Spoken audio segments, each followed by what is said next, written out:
Hello everybody and welcome to my match vlog from the mix zone of the Real Arena for Real Sociedad versus Manchester United. 1-0 to Manchester United. We did manage to win the game and get the 3 points, but it wasn't enough in the end, and the reason being it wasn't enough is we're simply just not scoring enough goals and not being clinical enough, and unfortunately that's cost us, and we're going to end up playing one of the teams dropping out from the Champions League. I say bring it on. I say let's do it. I think we can beat them teams, so I'm excited. Obviously we don't want another game because it just clogs up the schedule massively, but Ajax in Amsterdam, absolutely. Barca in Barcelona, absolutely. We're going to have to play them at some point anyway, so we might as well get it over with and trying to look at it from a positive mindset. Overall, I thought the team did decent. I don't think they played well. I think the refereeing was poor, but that wasn't the reason that we didn't win this game by 2 goals to 0, which is what we needed to do. And overall, I think maybe Erik Ten Hag's changes didn't quite work, but I like the fact he had the confidence to make them big calls and not just sit there like a rabbit in headlights, what we've seen before, and actually try and change things up to get the win. And we've seen him do that 3-3, 1-3 at Ajax before when he's chasing a game. He decided to go for it. It didn't pay off. And maybe putting Harry Maguire up there as a striker is a symbol to the fans and also to the board that I need a striker. I need someone with the ability to score a goal off a cross, like the way that Maguire can do with his head. Maybe it is something along them lines, especially not having the likes of Martial. And obviously, I thought Ronaldo didn't actually play too poorly. His pass to Garnacho was brilliant, but he's not really been getting on the score sheet as much as we'd like. Maybe that was just like a crying, trying to get that last goal, which it would have been, but it was a weird decision. But at the end of the day, it just shows how much we do need a striker, and I think we're massively in desperate need of a striker and being more clinical in general. And also, we are in the mix zone, and speaking of Cristiano Ronaldo, he did just come past, smile, and I nearly got an interview off him. You can check the United Stand Twitter, a little bit of a wink, a little bit of a smile.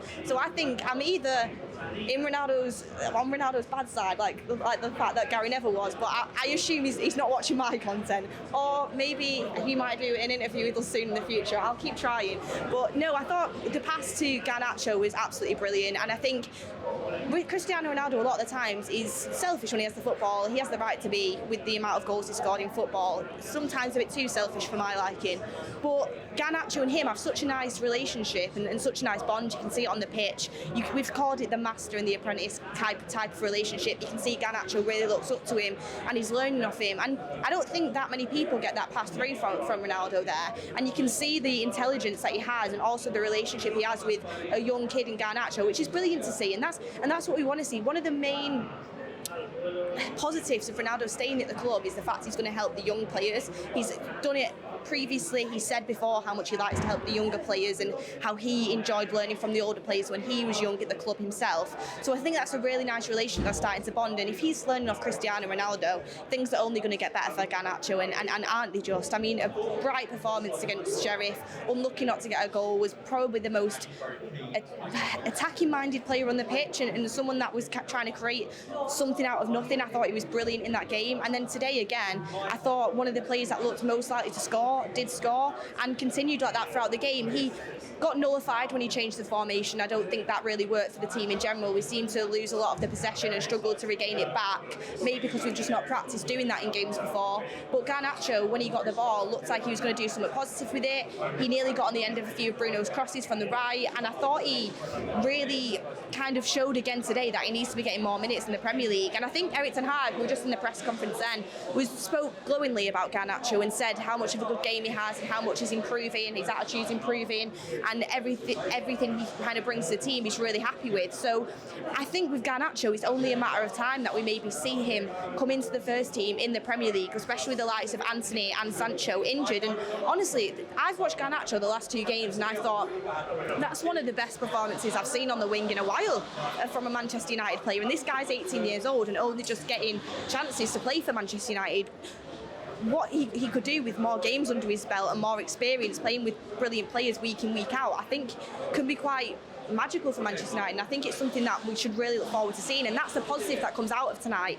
Yes, we have to play an extra game in Europa knockout games. I don't understand why second has to be a knockout game anyway. I don't get the whole concept of that, but it has to be done. But positively, Garnacho's coming through, and he looks like a really promising talent, and it looks like Carrington once again has produced a really, really good talent that we can see flourish under Erik Ten Hag, and I actually trust Erik Ten Hag to nurture him in. And I know we would have liked to see him more than what we've seen so far, but I think it's Erik ten Hag kind of nurturing Alejandro Garnacho into the team, and I think he's in good hands with Erik ten Hag. He seems to distribute game time well, and I don't think he'll kind of force him into the team if he doesn't have to. I think he's given him opportunity by opportunity. He's taking them opportunities, and there's only so long he can keep doing that before Erik ten Hag has to play him, and I think that's what it'll come down to. But he's definitely not done himself any wrong tonight with that performance. I think we should see him in the Premier League soon.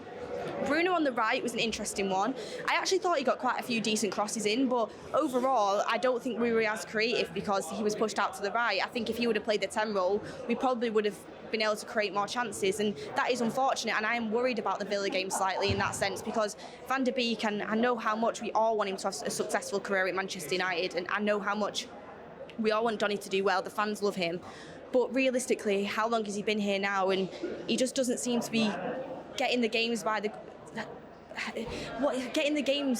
and stamping his authority on them. That's what he's not doing. He's not stamping his authority on the games. He seemed to be passing him by a little bit. That cameo at Sheriff was brilliant, but we saw nothing like that today. He was making some very good runs, which the players just weren't finding him, and I think sometimes his runs may be a little bit too intelligent to the fact that the players simply just can't pass that ball at that moment in time, and they're maybe not used to passing it that quickly to a player in his position, that the ball doesn't get to him. But he just doesn't seem to be having many touches, seems to be maybe one pace behind where the ball's being at the time, and not getting in himself in many good positions to receive the ball. His runs are good, but if no one's finding you, you've got to try and find different areas on the pitch to receive the ball, and he just doesn't seem to be doing that. Whether he plays against Aston Villa, I'm not sure. I think Erik ten Hag will have to have a little think about that after watching that game. For me personally, I'm not convinced.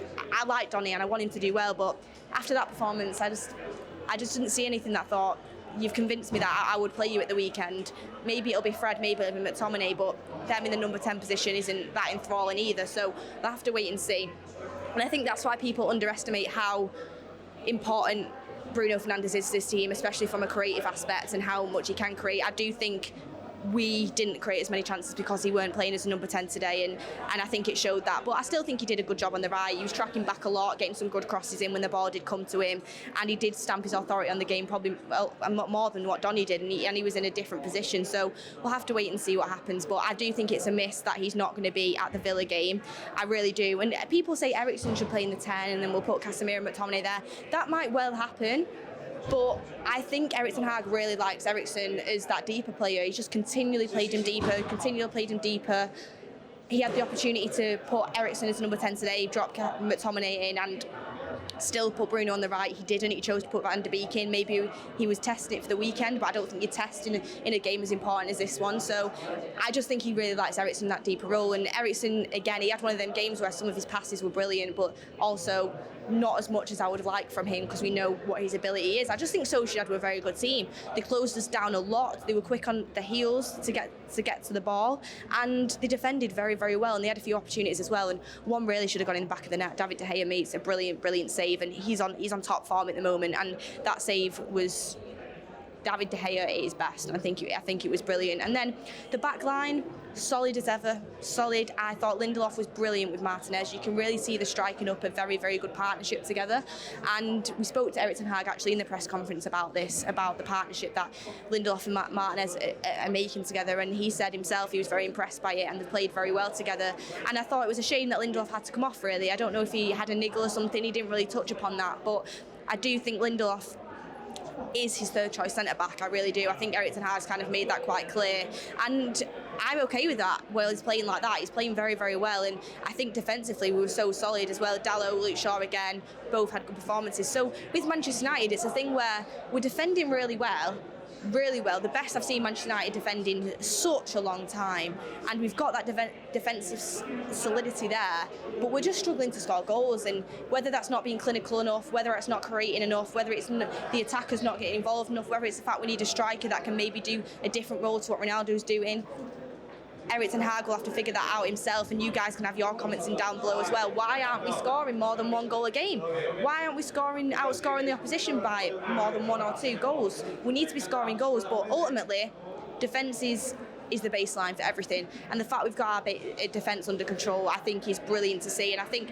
Erik ten Hag will build on this. He'll get a striker in, he'll change he'll figure out a way to do it, and we will end up scoring more goals. I have no doubt about that in my mind. But Erik ten Hag today on his system change, again, loved the confidence from him. Loved it. Loved the fact he's a proactive manager making decisions on the sideline. Do I think it necessarily paid off? No, I don't. Do I also think he was desperate because the bench that he had wasn't great? Yeah, we're suffering with injuries and we don't have a deep enough squad. But yeah, we go into the knockout stages. Get in the comments down below who you would like to get. What team would you like to get in the next round? Ajax would be great, Barca would be great, and I think Manchester United are capable of doing it. So let me know in the comments, guys. Make sure you like, make sure you subscribe, and we're on our way out of Spain tomorrow. So the trip is over, but it's been a brilliant trip despite the result.